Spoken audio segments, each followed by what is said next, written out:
Ladies and gentlemen, welcome to the Tim Dillon Show. We are very sorry it's taken us a long time to get these episodes out for you. We are late. We're a day late here.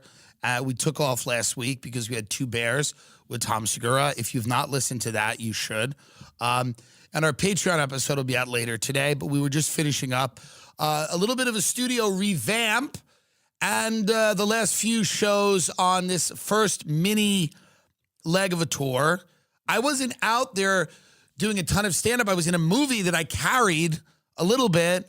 Even though it was one scene, it was kind of the glue in the film.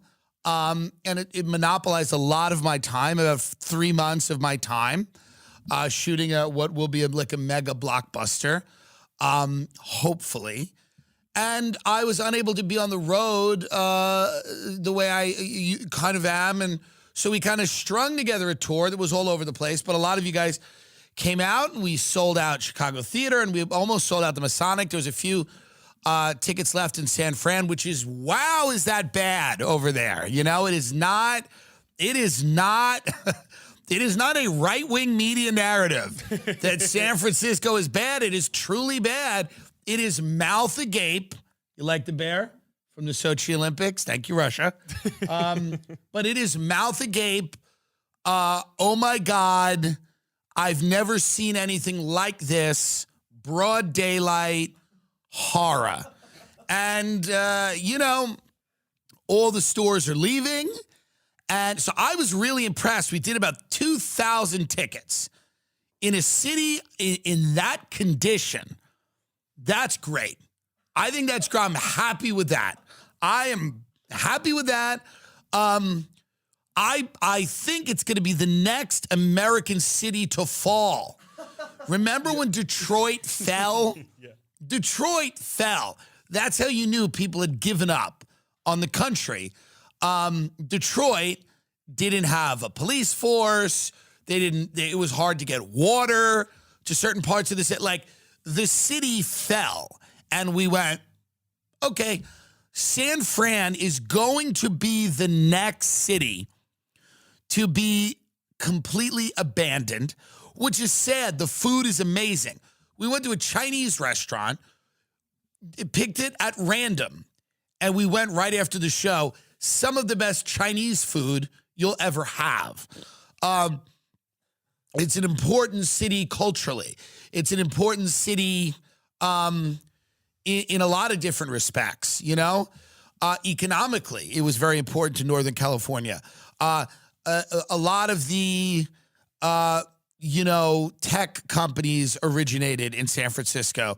But now it is as bad as it's going to get. I don't know how it gets worse. I don't know what could happen to make it worse. There's nothing to do except go in and then leave immediately. But it is fun if you like a little bit of disaster tourism, which I like. I think, and you got to be sick fucks to enjoy it. But if you're watching this, you are. Part of the fun of the next 30 years in America will be kind of a disaster tourism. Going to the worst places, there will be many, where you have fentanyl addicts in the street. I saw a guy in San Fran. He was shitting and jabbing himself with a needle in his leg. And, I got to be honest with you. Listen, is it sad? Yes. But you have to make the best of it. And I do believe that, part of the next, the next phase of tourism in America will be it's not only going to be let's see the, Yellowstone National Park. It's going to be let's see the city that everybody's fleeing. Let's go to the place that and it's kind of fun. And you get into the Chinese restaurant, you're looking outside, you're what's going on? And then you see the homeless person, and they're they got a thing over them and they're draped in like a cape, but they're still on the motorized chair and they just go by. And then you're hitting the guy next to you. You're like, look at that. We're in it. It's fun. It's a little fun. And you have to embrace it. And I think kind of that's San Francisco's next move. It's like we're a ghoulish attraction. It's become a ghoulish attraction. And it's a little fun, because the food is great and it's fun, but you're always kind of alert. I mean, why are these faggoty Americans going to escape rooms? Why are they manufacturing danger for their sad, suburban, meaningless lives? Go to the cities we've ruined. Go to the cities that we've destroyed with our politics. Go to the places where we've crushed the human spirit and enjoy them for what they are. I mean, isn't that better than doing a dumb escape room or doing something stupid? These people go to haunted houses, haunted hayride. You don't need any of that. You're an adult. Adults should go to Flint, Michigan. And here's actually why you can't get mad at me. Because I know people are getting they're like, oh, this is actually not tasteful. It is, and I'll tell you why. Gawking at the human waste, because it's just a waste of potential of life, whatever you want to say, right? I mean, they are human beings, and I'm not trivializing the problems. What I'm saying is gawking at them in their moment of need actually helps them because the tourism money they need. If you go to Flint, Michigan to gawk at the hell, you're filling up the hotels, you're filling up the restaurants. It's actually good for them. It's actually not what you're thinking. It's the other way. So all these people that are like, well, this sounds actually pretty heartless. So you're telling me I should go with my suburban, comfortably middle-class group of friends, and we should go do a night or two in a disaster area like San Fran? Yes!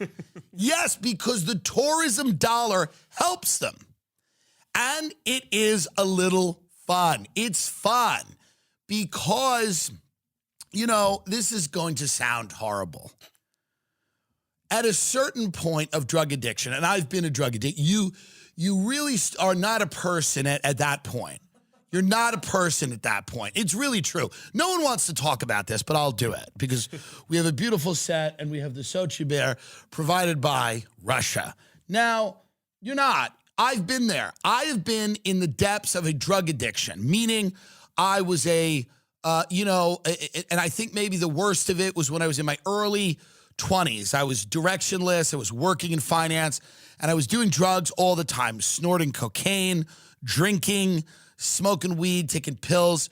I was not a human being at that point because you become the drug. You just become this thing that wants drugs, and you want to feel better, and you exist in a binary state of being either high or anxiety-ridden, trying to get drugs. Those are the only two. It's a binary existence.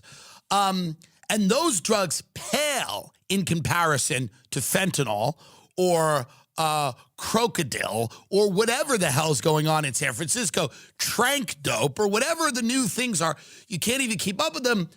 So I'm not saying that these people at one point weren't human beings, and I'm not saying there isn't a human being down deep in there. But at this point, they may as well be animatronic. It's a small world. It's a small world after all. At this point, they may as well be animatronic. It's a small world. They're making shapes with their own bodies that no one's ever seen before.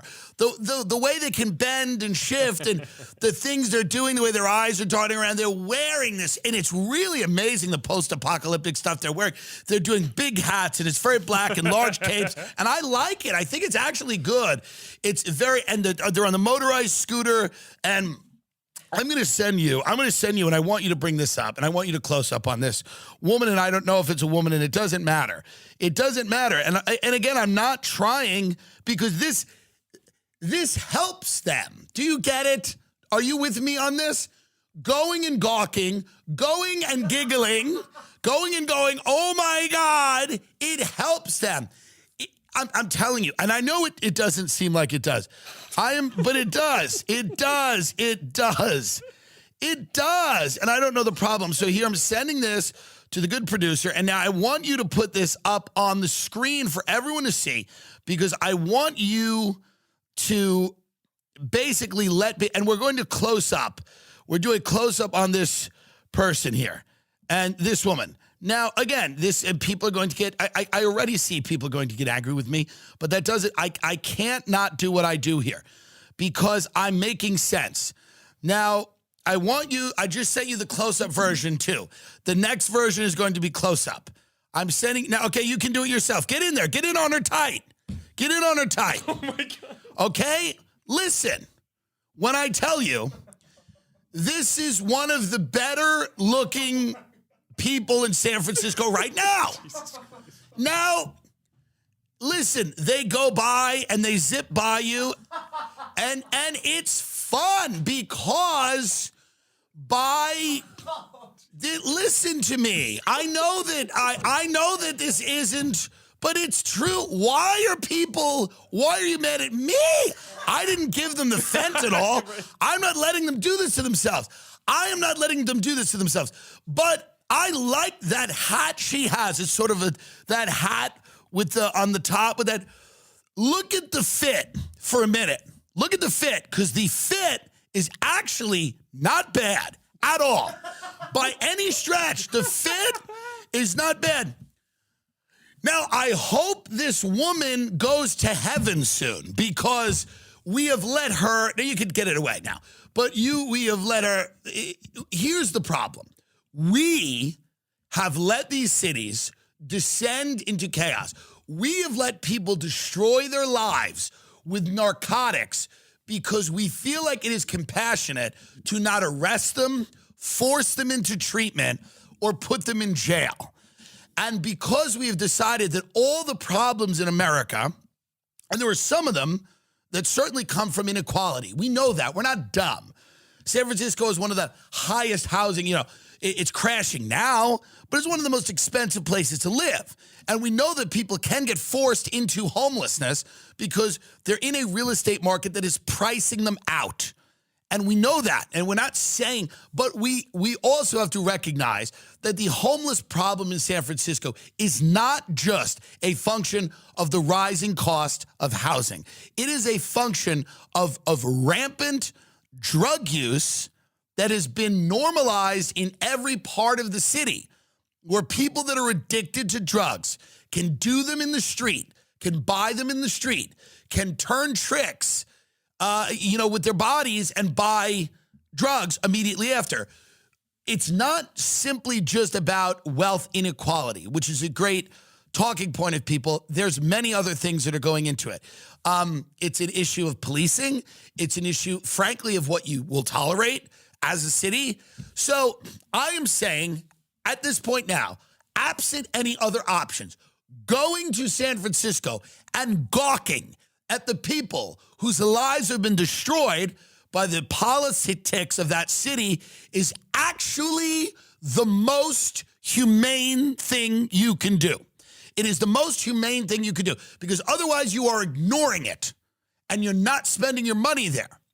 And even if you spend your money there, will it help? Not really, but it's better than not spending your money there. They need a tax base. They need something. They need to give someone a blanket. So the reality is, I know that it seems cruel and heartless to suggest my course of action, which is to make San Francisco a tourism hub for people that want to just, they're kind of bored and they want to go there and they kind of want to be like, oh my God. But I'm telling you right now, it's actually great. It's actually the right thing to do. It's the right thing to do because it infuses the city with capital. And if we're not going to solve it, if we're not going to develop better policies, the only thing left to do, truly, is to see it as a kind of a haunted house, like a scream park, Just see it as a little bit of a scream park. And to go and eat the good food and the great quesadilla at El Farolito, or the great, and then you come in, and then you're just like, whoa, look at that. Whoa, look at that one. Oh my God.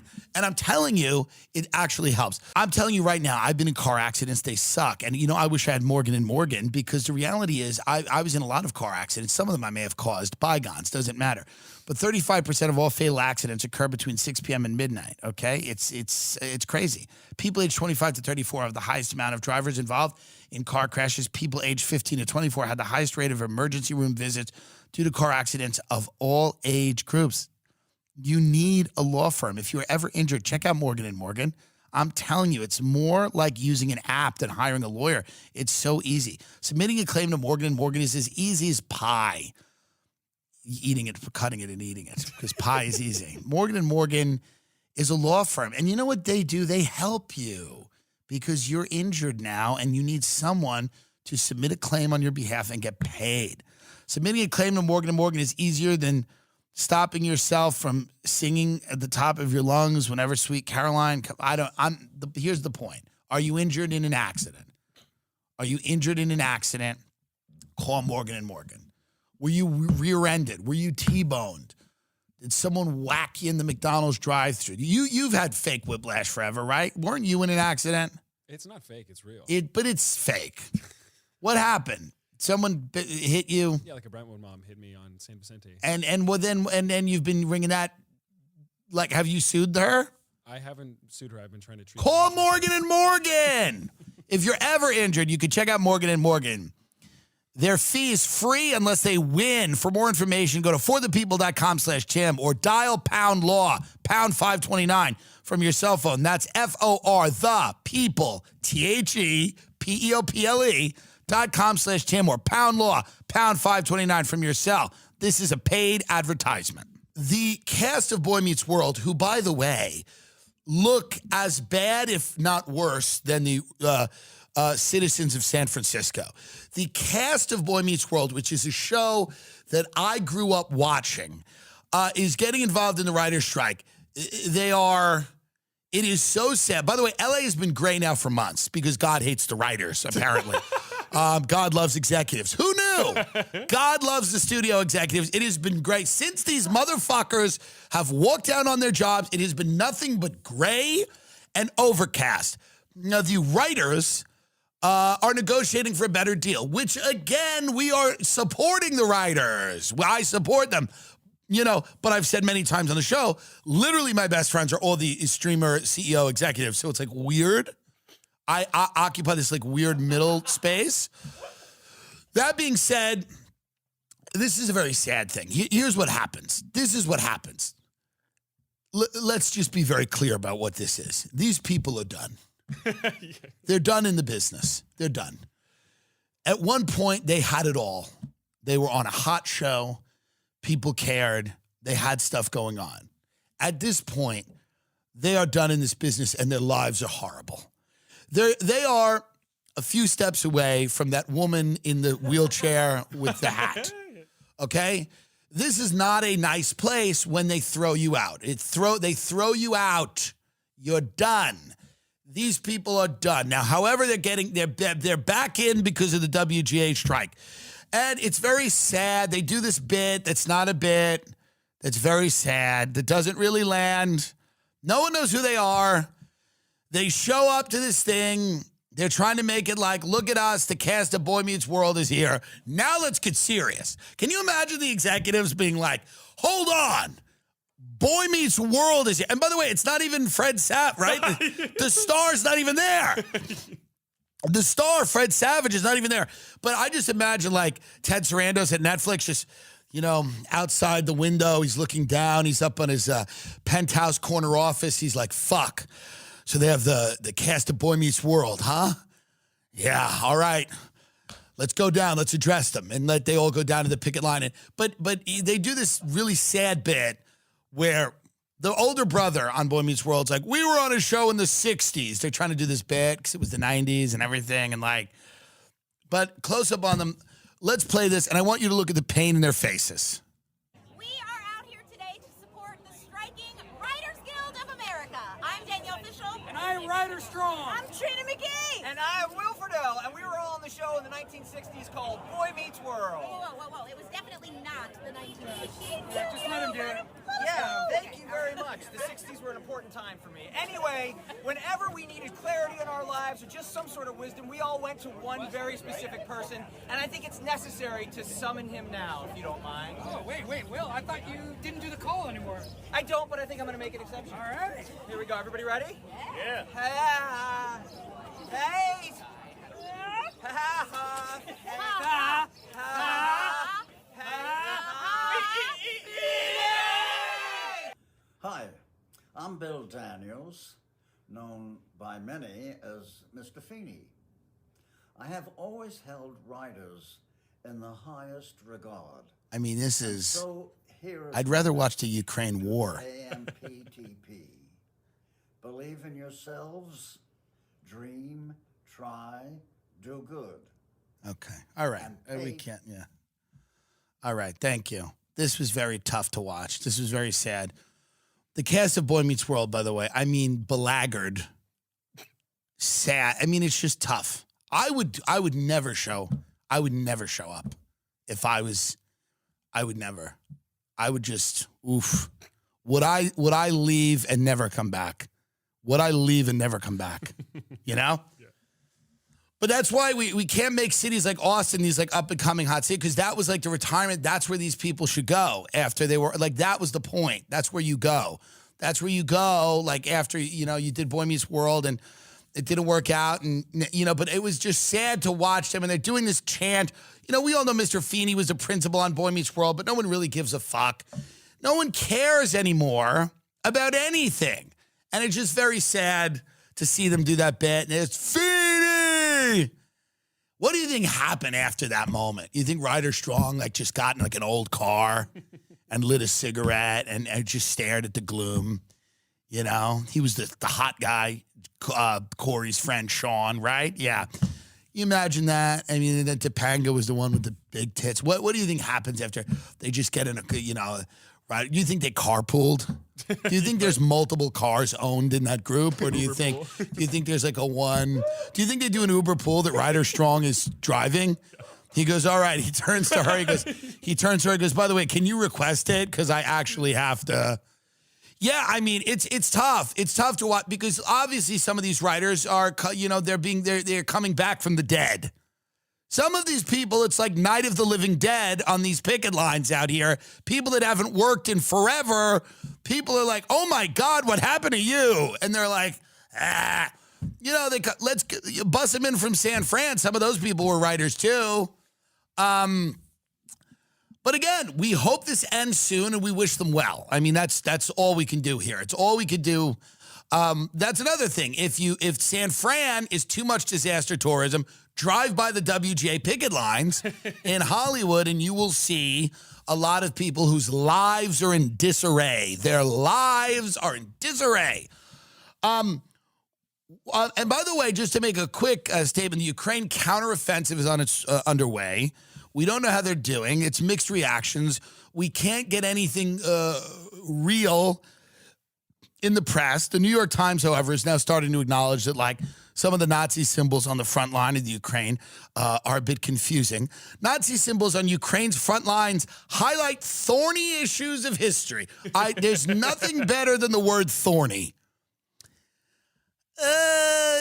Troops' use of patches bearing Nazi emblems risks fueling Russian propaganda. So now, again, this is hilarious. I want you to read this headline like you're an adult. Troops' use of patches bearing Nazi emblems risks fueling Russian propaganda. What about it risks fueling the reality that they like Nazis and or are Nazis, which again, you can say that we have a strategic interest in working with them if you want. I don't know that that's the case. I've argued, quite persuasively on multiple platforms that our strategic interest is actually in trying to de-escalate this conflict.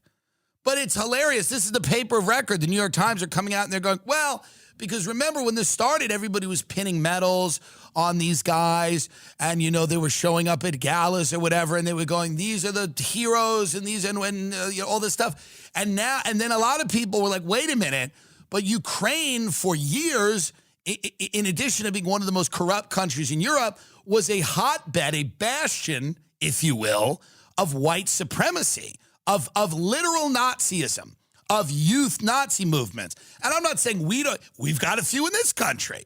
The little Nazis are running around here as well, right? But like, you know, they had like Charlottesville 2.0. I mean, so, you know, again, I'm not saying that we don't have those issues, but, you know, for years and years, everyone in the media called everyone that had a differing opinion on anything a Nazi. That was a pejorative thrown at a lot of people. You're not, and there were real Nazis. There are legitimately real, you know, people in America that genuinely are down that road, you know, and that's obviously, you know, worth pointing out. But when you broad brush everybody and say Nazi, Nazi, Nazi, it cut like calling everyone a racist, or what they're doing right now on Twitter, everyone's a groomer, everyone's a pedophile. We love just one word, and then like the people that are really, like if you were an actual pedophile now, you're probably like, huh, okay. Man, they got a big net here. They'll never get me. But now the New York Times is finally starting to admit, because it's got to be awkward for them, right? Because like they're over there trying to portray this as one thing, this narrative as something. An image of a Ukrainian soldier wearing a patch containing the Totenkopf symbol, an example of Nazi iconography that was posted on the Twitter account of Ukraine's defense ministry, then deleted. Here's the reality. We need to, if you want to make them the good Nazis, make them the good Nazis, but you have to admit that they are not. I mean, it's like kind of hilarious. They're like literally, they've got the patches. They're Sieg Heiling. They're doing all this stuff. And then like the New York Times is like, well, these patches might aid in Russian propaganda. I'm like, maybe these patches are going to make Americans think we shouldn't be dumping hundreds of billions of dollars into this war that is so clear-cut, I guess, if you are 6. Like, if you are a child, like many of the Hollywood celebrities that comment on this war are, then it's easily explained. If you know anything about world history, like the slightest bit, like anything, like if you like watched half of a documentary once before you lost Wi-Fi in a plane, you would know that it's actually thorny, as the New York Times would say. It's a little thorny, okay? When the United States and NATO acts as a fucking imperialist aggressor all over the world and is encircling Russia, a country that's deeply paranoid about being invaded, rightly or wrongly, they are, okay? And if you look at their history, you can pretty much see why, okay? They've been invaded multiple times. Now, when a country like that sees the United States encroaching into their area, okay, when they see what happened in the Ukraine, when Ukraine is going and almost really ethnically cleansing Russian-speaking people, they're banning political parties, they're banning the Russian Orthodox Church, okay? The Ukraine sending these paramilitary troops into those regions with the help of the CIA, to purge any Russian national or Russian loyalist or Russian speaker or whatever it is. When all of that's happening and Russia decides that they are going to go into, and now again, Putin is, I don't think he's I mean, you know, this obviously, I mean, I do have this, which I do value this. But listen, we you know, Putin is not Bernie Sanders. We're not trying to make that argument here that Putin is Bernie Sanders. What we are saying is this is a deeply complex issue. And a lot of it might have to do with the fact that, you know, we have been encroaching and pushing into that sphere for a long time. And, you know, when I had the two young guys on the show, the Biden guys, who we were talking, the Biden boys, who I still talk to, who I do like a lot, who are not. They're nuts. I mean, they're crazy, but I love them, but they're nuts. But, you know, I was trying to explain to them, like, you know, the world is not a film. You know what I mean? Like, it's not a video game. It's not a film. I think the problem with the way that we process events is we are totally ignorant of history in America. Ignorant of it, like anything before season 3 of Selling Sunset, we don't know. We are ignorant of history. We're not taught world history. In America, we're not taught world history. We don't know. We have no idea. We're constantly arguing about the American history that we should be taught here. At what point should kindergartners be shown 12 Years a Slave or whatever the arguments that are happening all the time are. Now, or how many genders are in music class. But outside of that, outside of these things, there's actually an entire world out there that has its own history that we could look at slightly. And if you had any understanding of that at all, from a global perspective, you would know that this conflict is not what you are being told by the lying people at the New York Times. I hate to say it, it's just not. It's not. It's absolutely not, okay? And that doesn't mean that Putin is Bernie Sanders, and it doesn't mean. What it means is that if you're an adult and the New York Times has to go, we're sorry about the Nazi patches being worn by the guys we're funding to the tune of $1 trillion.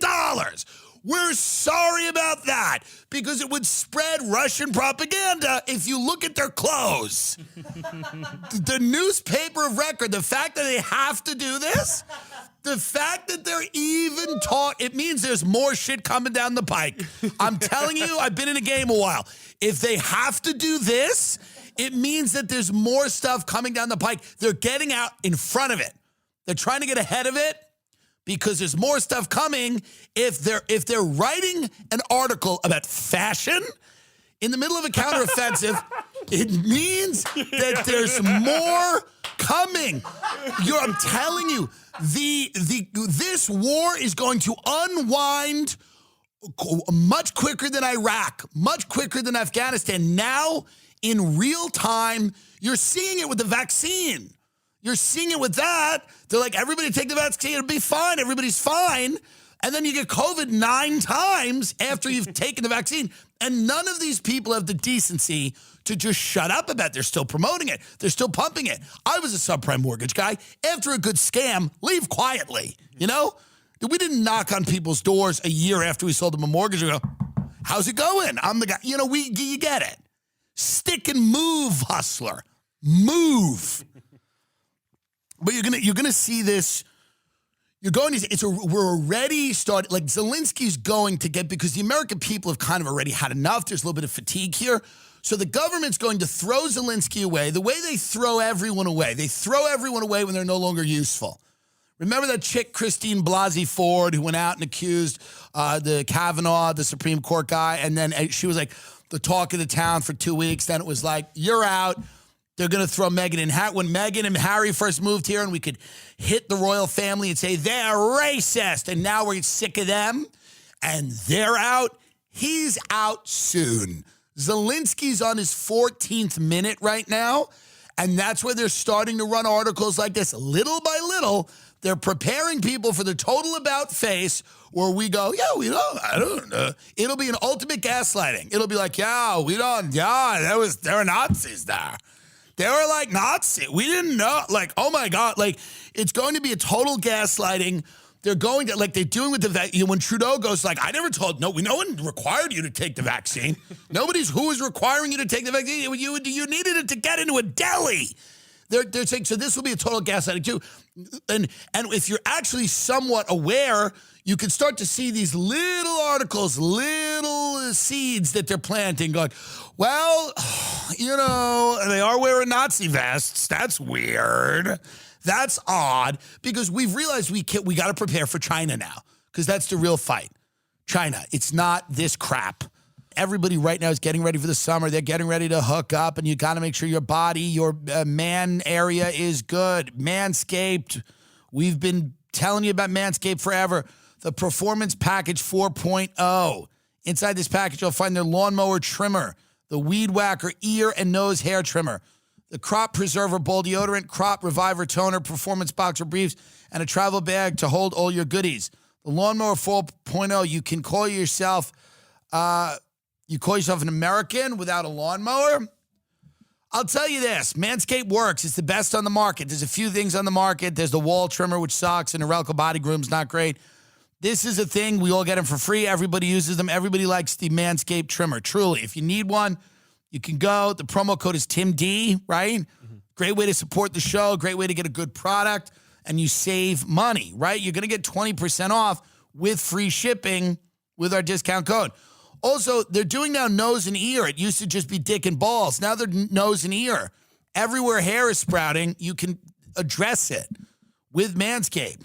It's very important. I'm telling you. And for the diehard patriots who wants to rock a dirty stash of goatee by the pool, look no further than the Manscaped's brand new Beard Hedger Pro Kit if you also are really rocking the facial hair for the summer. Take your freedom balls to the next level by going to manscaped.com. Get 20% off with free shipping, promo code TimD. 20% off free shipping, promo code TimD. If you're thinking about taking an environmentally sound vacation, because that's most people right now. Most people in America are concerned with their carbon footprint when they travel. Is that not true? Is that not true?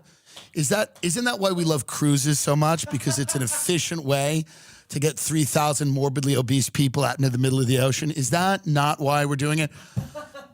But they're like CBS News, by the way. Now imagine running this story. I mean, this is kind of hilarious. So CBS News, in the midst of what's going on, where we have one of our presidents is indicted, Donald Trump, our ex-president, was indicted. Joe Biden is going to be, perhaps dealing with some stuff about the Burisma, the energy company in Ukraine, that's coming out that he had deals with him and his son. We have this real crisis of confidence in our political systems, with our Justice Department maybe acting politically. We have issues all over the place. And CBS has decided that right now the most important thing to focus on is how much methane gas is being used on your trip in the summer. Now, a lot of Americans cannot afford to go on a trip. Now, of course, CBS doesn't cover that. CBS doesn't cover that. They don't cover the fact that there's people that are lining up at food banks because they can't eat. Their children are going to bed hungry. They can't find work. They're living in areas of the country that we've given up on, rural America. We don't give a shit, Republican, Democrat, whoever. Nobody gives a fuck about any of these. So they're not talking to those people, but they are talking to people, I guess, that are going to take a vacation. Not only are they going to take a vacation, but they have the luxury of thinking about how to do it in an environmentally sound way. CBS News, let's watch this right. And by the way, when you watch this, it is the most insane segment I have seen in a very long time from the media, and that tells you something. Let's watch the good people at CBS News, The Weekender.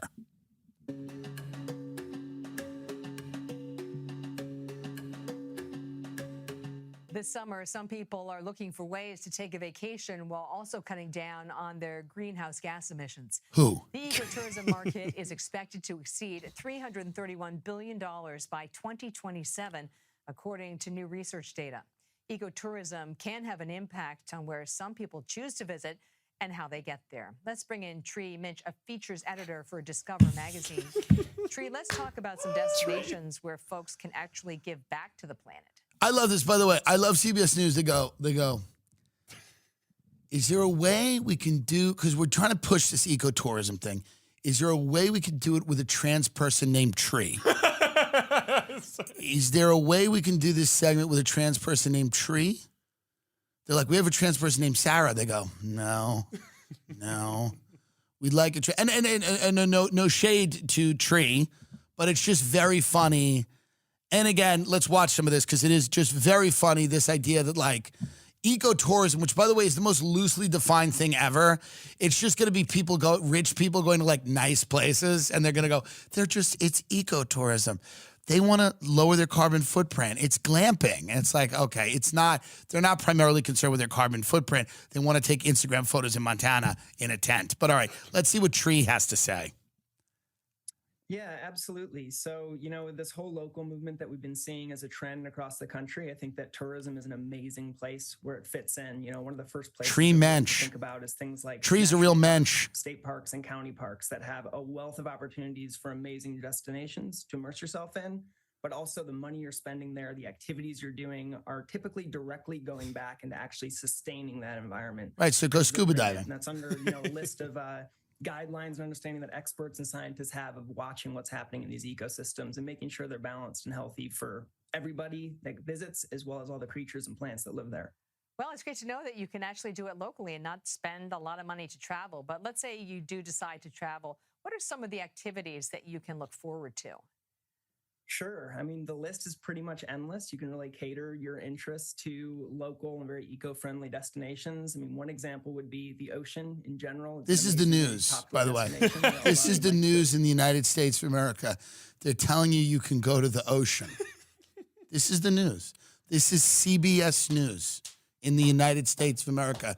CBS News has a segment with someone named Tree who is sitting in their room on Zoom telling you that there's something, I don't know if you've heard of it, called the ocean that you can go to. What do they think Americans do on vacations that are so ecologically unfriendly that they don't do every day of their lives? And they're using stock photo. They're using stock photo of a white woman here, I don't know, running her hand on sugar cane while she walks down. Like, these stock photos are very interesting. I don't understand what that's supposed to be. But this whole idea of eco-vacate, like, what is... So they're saying you don't have to fly. I guess you don't have to go to theme parks because they're not eco-friendly. You could go to the ocean. Okay. That's the bit. That's the segment that they're doing. Is that an example of an eco? Keep going with this because I'm curious. It's like, what are these eco-friendly destinations? But aren't most summer destinations like lakes and oceans? Yeah. Isn't most of it eco-tourism? Uh-huh. Isn't that where everyone goes in the fucking summer? What the hell is going on at CBS? Shout out to Catherine Herridge, though. She's been doing this a long time. Catherine Herridge has been at every network with that frozen face full of Restylane, like, ah. Keep going. Visit. So, one thing we like to plug folks into are things like there's citizen science opportunities all across the country. A great resource for that is scistarter.org, where essentially, like, you want to go to the ocean, you want to see dolphins. There are actually scientists out there who need the help of everyday citizens who are experiencing the ocean and maybe want to surveying for dolphins. Maybe they don't need the help of American citizens. Baby hatchlings go out into the ocean. And there's a network of organizations where they'll eat. Look, it's pauses for a minute. With them and you're actually they're literally telling people that scientists need the help of people to hatch turtles and monitor dolphins. What are they doing with all this money? I have to now work as a scientist on my. I have a job. I have a fucking job. I have to go and hatch turtles. First of all, Americans are going to eat the things they find. They're all going into a pot. So this is just the craziest thing ever. You can be a scientist. Scientists need your help. Well, they didn't need your help about the vaccine. They didn't need your help even if you asked a question like, how about you leave it to the experts? But now we're supposed to fucking finger fuck dolphins and hatch turtles? Let's finish this up with Tree. Science happen and unfold while you're having an amazing experience in paradise often. What are some of the destinations and activities you should avoid if you're trying to protect the planet? This is going to be good. Sure. Yeah. So, it's really going to depend on what environment you are in. Wouldn't it be great if he goes, having heterosexual sex, or she, I don't know what Tree's identifying as, having heterosexual, or they, this, thing, that, having heterosexual sex and having children and going to church.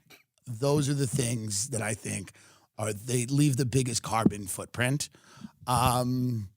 Having children in a heterosexual bond of marriage and going to church. Christenings, that would just be treat. That's what I go to parks, you go to research facilities. They're going to have a list of guidelines, things as simple as stay on the trail, which might sound kind of like simple and something that maybe our curiosity gets the best of us and we want to wander off. Petito. Those guidelines that are put in place are actually really dynamic to protect the health of the ecosystem that are there. So following the rules and guidelines that are there are now CBS is using a bunch of black people who seem lost. There's a bunch of Africans. CBS is now using stock footage of a bunch of Africans whose tour bus has overturned and they're walking around in the bush, in the jungle, trying to figure out.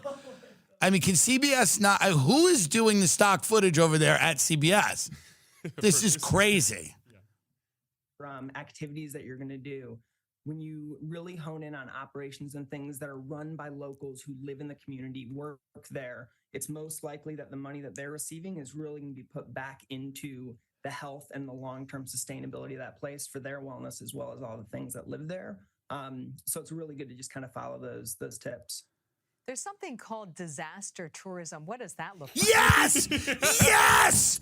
Yes! Yeah, it can have, Yes! different kind of applications, where people will kind of flood into an area, in response to sort of a devastating event or something that happens there, to try and, help and offer support and things. And that will definitely, there's situations and circumstances where that's called for, but fentanyl usually to plug into operations like the Red Cross, operations like no, they traffic kids. What's best is to go to San Francisco and watch, because they have crazy hats, like kind of the Western, like a Zorro hat almost, and they're in the Jazzies and they're on Fent. No, thank you. Tree's wrong. They're all wrong. As always, usual, you only have to listen to me. Thank you. That's the reality. You just do. Disaster tourism actually is. Tree was right. You do show up. You do try to help. And the response to an event, and it's a collapse of San Francisco, disaster tourism. Let's talk about the CEO of Dippin' Dots, because he strangled his girlfriend to death. Is it to death, or did he just strangle her? This is the way he just strangled her? Yeah. Why is that even news? I think because Dippin' Dots is like a significant company. Is it a significant company? Is Dippin' Dots? Dippin' Dots, for all of you, I used to do a great ice cream bit that's still on YouTube. Better versions are live. Comedy's always better live, but it's actually a good version on YouTube. And then Dippin' Dots is the ice cream brand that's like gravel. They freeze ice cream into little pellets that look like rabbit shit or something, and you eat them, and they have different flavors. Get up Dippin' Dots so people can just see what it is. They're usually at rest stops. They're these tiny nitrogen frozen balls of flavors that kind of approximate the taste. It's like I don't know. I'd rather astronaut ice cream, like from the planetarium, like that bar of dry ice cream you'd get at the planetarium. That was actually kind of cooler. Dippin' Dots for me has always been strange, although we did have them when we were in Wawa. Remember that? We were in Wawa. We stole them, I think. Yeah. Now, you don't pay for these. Never pay for Dippin' Dots. Never, ever pay for Dippin' Dots. He's strangling his chick. So now what happened to this man? By the way, I don't even know how Dippin' Dots was founded. How was it founded? It sounds like it was like a domestic thing. I think. Well, we know it was a domestic thing. Oh, no, he was arrested on complaints of public intoxication, domestic violence by strangulation, walking outside naked in a drunken rage. Let's see what this happened to him. The CEO of Dippin' Dots was reportedly arrested Tuesday for allegedly attacking his girlfriend and storming outside their Oklahoma home completely naked in a drunken-fueled rage. Scott Fisher, she probably insulted the ice cream. She was probably like, Scott, this sucks. It's always sucked. Scott, it's served at rest stops. Shut up.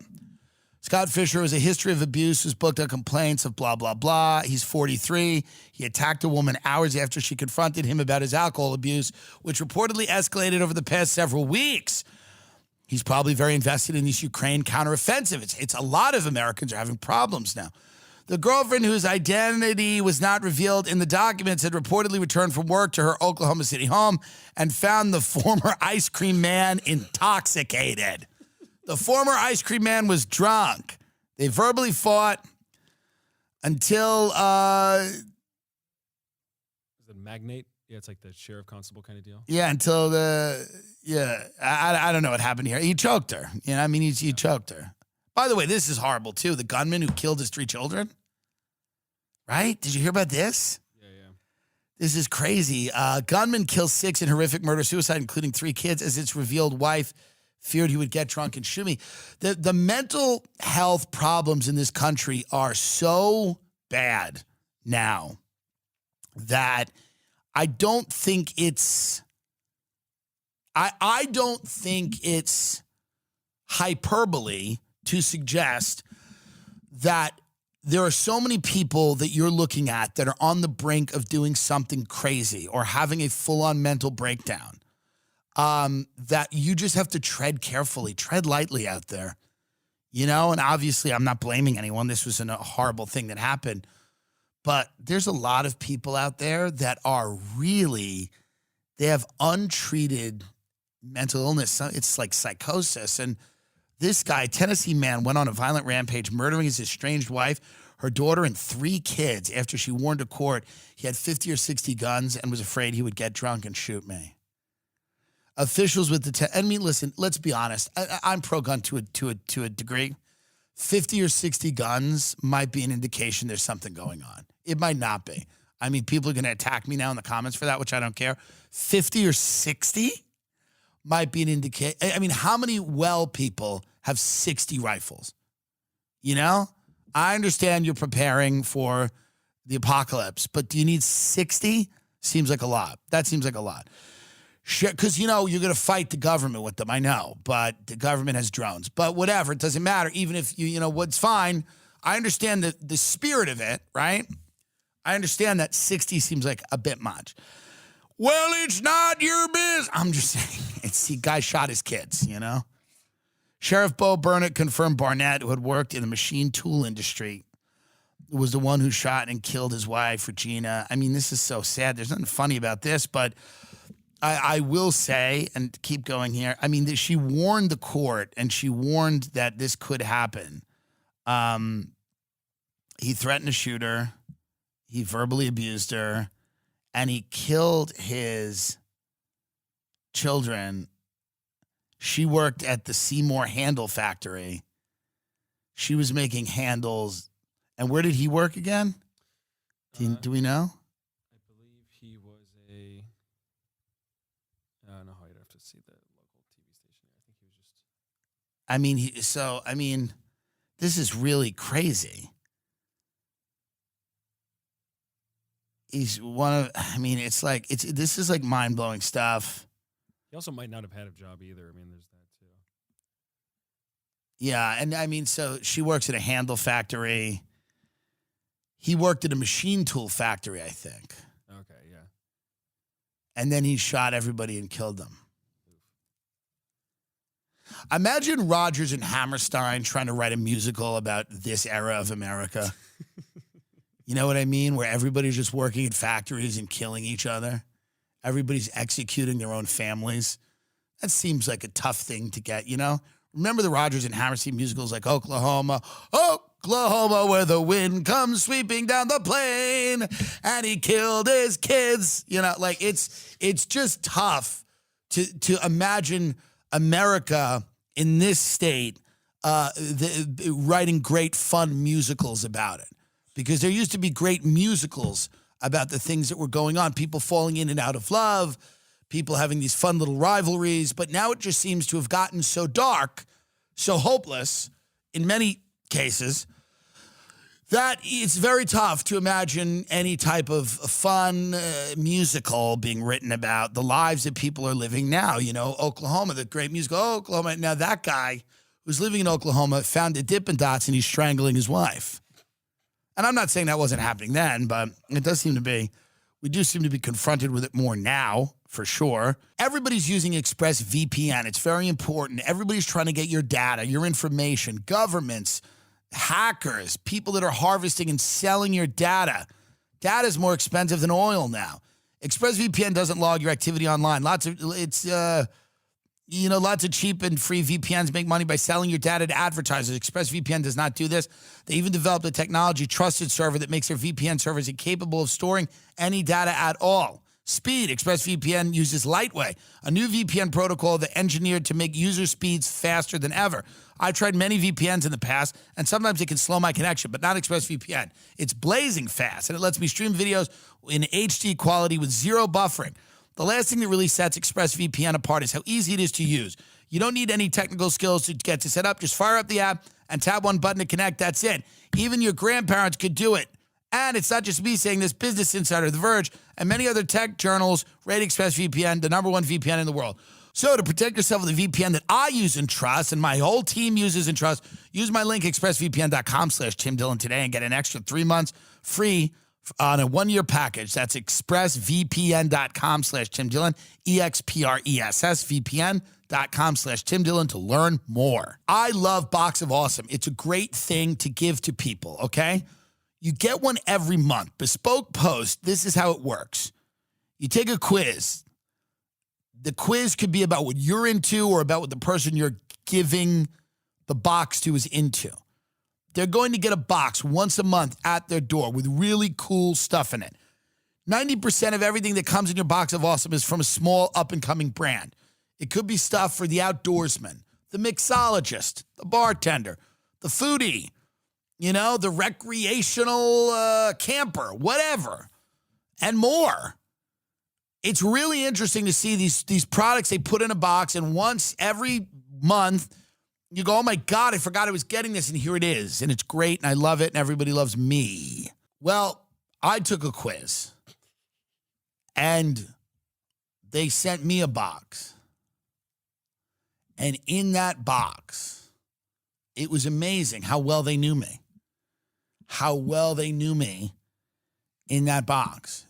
Because you know what was in that box? Cool stuff. But get 20% off your first monthly box when you sign up at boxofawesome.com. Enter the code Tim Dillon at checkout. That's boxofawesome. This is a really cool thing, especially if you got college-age kids or whatever. Just get it for them. Boxofawesome.com, code Tim Dillon for 20% off your first box. Get them this so they're not yelling about Biden. Listen, the studio looks good. We like it. There's going to be more advancements made and things happening. We do like it.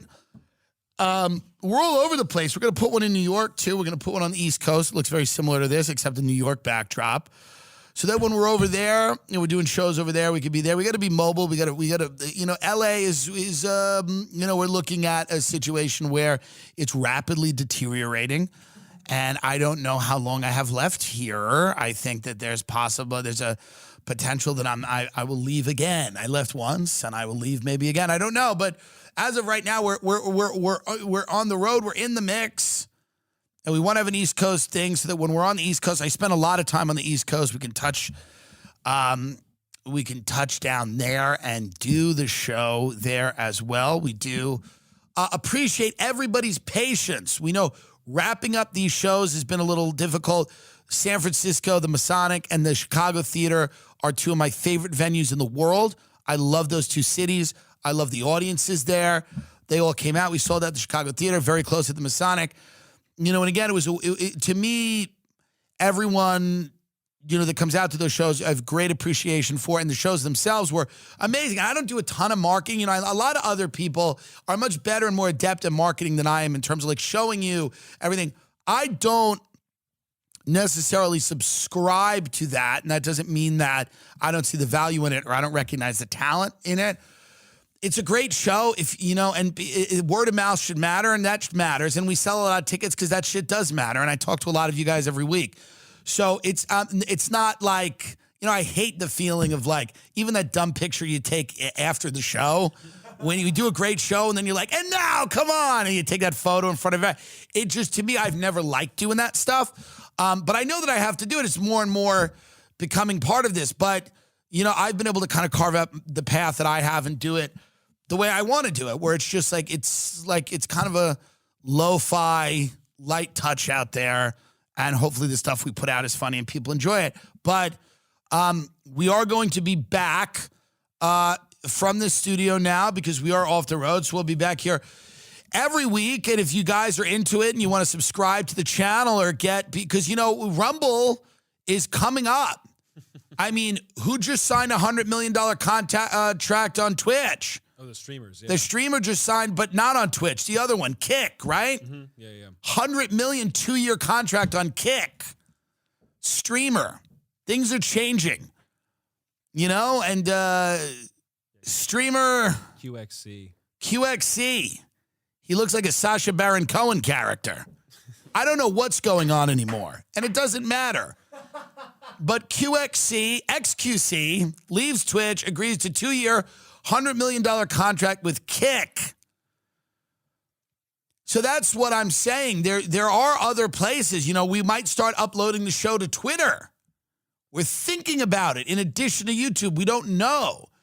We might start uploading the show to Rumble. We don't know right now, but we are experimenting with all kinds of things. We don't know the direction that things are going to go in the media space, but things do seem to be heading to an interesting place where there are more eyeballs now across many different platforms. And that might be the best way to do it. We don't know. We wish the Ukraine well with their counteroffensive. We hope everything comes to a conclusion. We hope that everything over there comes to a peaceful conclusion.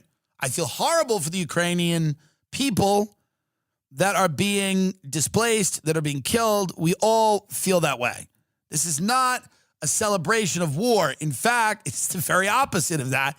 It is the recognition that one needs a de-escalation, and when you have wars, they usually end with some type of compromise. There's usually a treaty. I don't know if that'll work in this situation. I don't know. I'm not a geopolitical expert. I do know that when the New York Times starts running things like, well, the guys were supporting war Nazi shirts again, blah, it means that there's a little sea change here. There's a little wind. There's the feather in Forrest Gump that you see, because that's kind of, everybody's looking at the feather, and we're starting to doubt the amount of resources that we've put into this, and we're starting to doubt potentially the end game. I don't know if we have the end game here. I think that we're finally starting to look at it and go, oh, well, John Mearsheimer, who's done the best work on this, he's, in my opinion, he's one of the guys to listen to, believes early on in the war that the Ukraine had the upper hand and that Russia has it now, and he doesn't believe the Ukraine is going to win. John Mearsheimer, again, does great work on this issue. He comes at it from a very non-ideological, non-emotional, cold, sober view, which doesn't exist in America anymore. By the way, there's no non-ideological. Everything is an emotional roller coaster from emotionally unstable people named Tree. And I don't even know Tree. I'm just saying, this is where we're at now in the country, that the people that are talking about issues of grave importance are themselves completely mentally destroyed. And they're the ones opining on issues of great importance, Or our vice president. Can you get up Kamala again? We want to do this once a week where we play a Kamala clip. Get up the Kamala clip. Glenn Greenwald shared this on Twitter the other day. And he literally said, he goes, Tim Dillon was the first person to say that Kamala has now crossed into genuinely entertaining.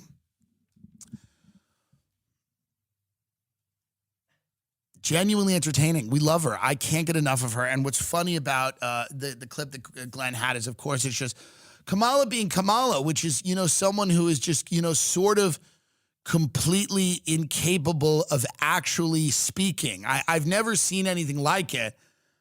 She's completely incapable of speaking in any rational way for any period of time. She, lapses into these weird, colloquialisms and stuff like that. Here it is. Kamala, here's your vice president, folks. Happy Juneteenth. Please have a seat. Please have a seat. She's manic. Now, folks, pause it for a minute. She's unwell. If someone walked into my house exhibiting this kind of behavior, I would be very scared for them. Truly. If somebody walked in and was like,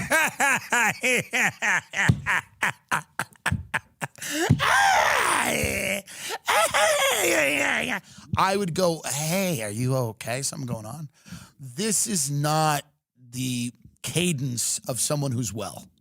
This is not the cadence of someone who's well.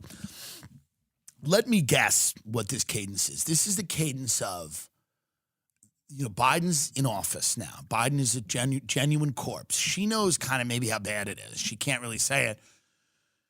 She knows that her political career, which, again, was never going to happen because she was hated in the primaries because she was a cop, and she was sending truancy police after, the parents of kids who ditched school, trying to get everybody locked up.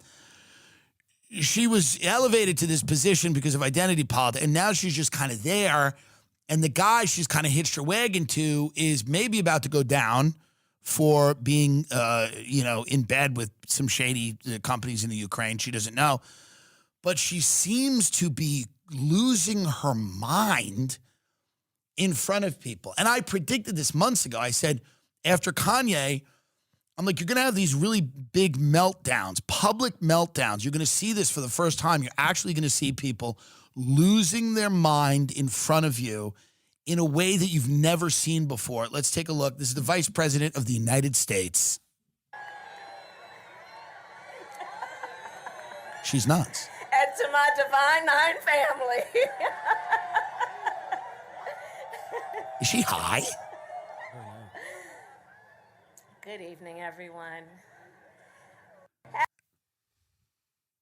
Yeah, something's off with her. Something's off. Something's off. I don't know. Target has pulled my "I'm gay for Vladimir Putin" pride shirt. Again, this is a capitulation to the mob. Of course, people that are mad about the flag. It's stupid at this point that people get that angry and that invested in the fact that they have a pride flag up. I think it's one of these culture war things that has been ginned up to a degree, but it also reflects the reality of like this insane kind of gender stuff that's going on with kids in schools. And so what we're seeing now is like this crazy backlash, which anyone, again, it's predictable, right? Anybody that's looking at all this stuff goes, oh, yes, you're going to get a crazy backlash. You know, people were fine with gay marriage. People were kind of okay with it. Now, everyone wasn't. There are evangelicals. There are people that want to live in a Christian theocracy. But a lot of the public was fine with this stuff. They were cool with it. And then, again, it just became like, but we're going to tell your 4-year-old that they could be a boy or a girl in kindergarten. That's when people checked out. That's when people checked out. And I understand that. That's when people start going, hey, man, we don't need the fucking music teacher diagnosing my child as somebody that has gender dysphoria. And we don't want them going and getting hormones and permanently altering their body when, you know, they may regret this decision. And that's really why you see a lot of this backlash right now, which is a little crazy. It's like dialed up to an 11 where it's like insane. Where like the Washington Times is running articles where it's like gay people are killing Christianity. I mean, but again, it's like those people are always going to be crazy. They're always going to be there. You cannot feed them. You're not supposed to feed them with this stuff where it's like, you know, people need autonomy to raise their kids how they want to raise their kids. It's just the way it is. You may not agree with it. You may not like it. It doesn't matter. It's just the way that they feel. They have culture. They have values. They have this. The culture of America, you know, at any given point may not be the culture in a Middle Eastern household or an evangelical Christian household. And then the kids who live in those households are going to have to figure it out. It's not the government's job to be people's parents. It's not you know, if people are going to be trans, they'll be trans. If people are going to be gay, they're going to be gay. I didn't need anyone to tell me to be gay. You know, you shouldn't be persecuted for being gay or trans, clearly, but you don't need, when you're 5, you don't need people necessarily steering you in a direction. You should just be able to be a kid and kind of be left alone. And there's too much about the gender ideology stuff going on right now that it like has to be introduced to kids at this young age, and no one knows why. People that are my age, gay people that are my age, none of us understand, really, the most of us do not understand why we're telling 7-year-olds that they have the agency to physically change their bodies and pick a gender at this point. They should dress the way they want. They can live the way they want. If they have a severe case of gender dysphoria and they're happy living as the other gender, I have no issue with that at all. My issue is when pharmaceutical companies, when people make medical changes to themselves. I've said it a million times, but that's why you see the backlash now, which is a bit insane, from people that they're acting like everybody's trying to fuck their kids, which it's not. Everyone's not trying to fuck your kids, but there are bad ideas, you know, being introduced. I don't mean transgenderism necessarily as the bad idea. I mean the bad idea of children knowing exactly who they are at 7 or 9 and being able to act on that, having the agency and autonomy to act on that, that to me is not a good idea. A lot of those children become gay or lesbian without medical intervention. A lot of their feelings of isolation or weirdness or depression or whatever end up being corrected through puberty. This is not, this is a reality. But we're afraid to have these discussions because there's so many people that don't want to be called transphobic or whatever, homophobic. And then there's the people that really don't care on the other side that are like, burn them at the stake, who want to make America, Saudi Arabia with more pork. But neither one of those is the solution. The solution is actually a country that, as Alex Jones, who I think, by the way, is becoming one of the most reasonable people in America. Sorry, it's 2023, and he is.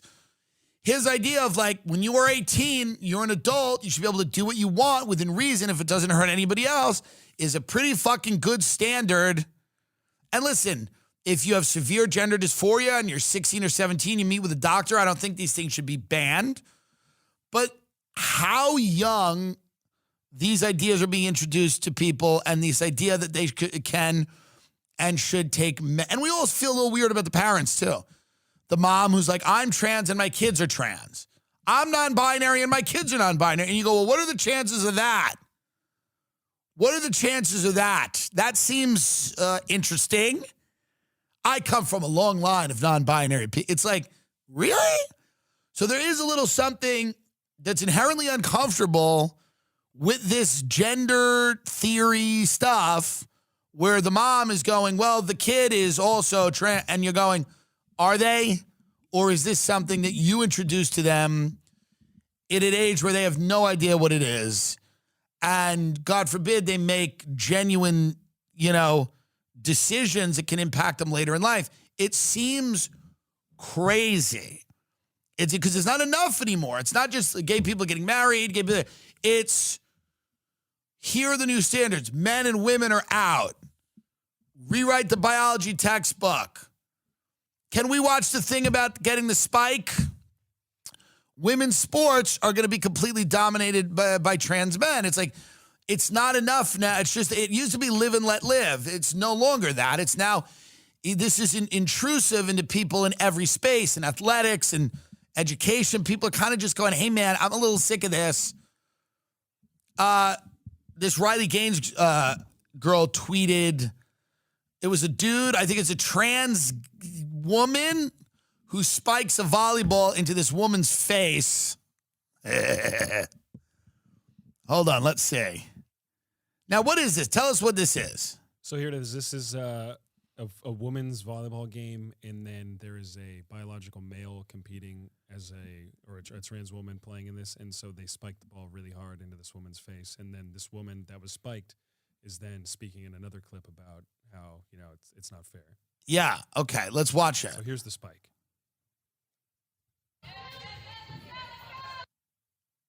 Okay. Green. Yes.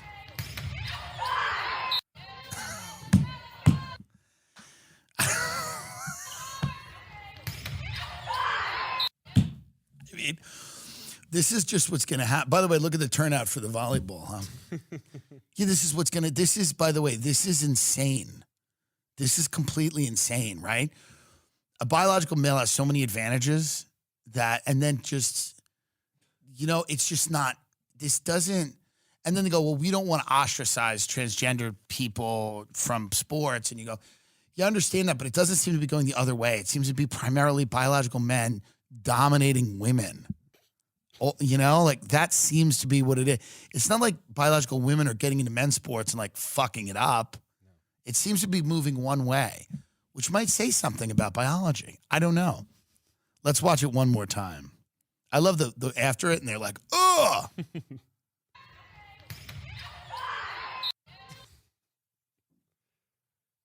And what does this woman say afterwards? 22, I was severely injured in a high school volleyball game by a transgender athlete on the opposing team. I suffered from a concussion and neck injury that to this day I'm still recovering from. Other injuries I still suffer from today include impaired vision, partial paralysis on my right side, constant headaches, as well as anxiety and Seems like depression. she's turning I it was up a little unable bit. to play the rest of my. I mean, it was a ball to the head. I'm saying that this is not right. I don't think that biological men should be just dominating women's sports. She does seem like she's turning it up a little bit. She's like, I suffer from a lot of things from this.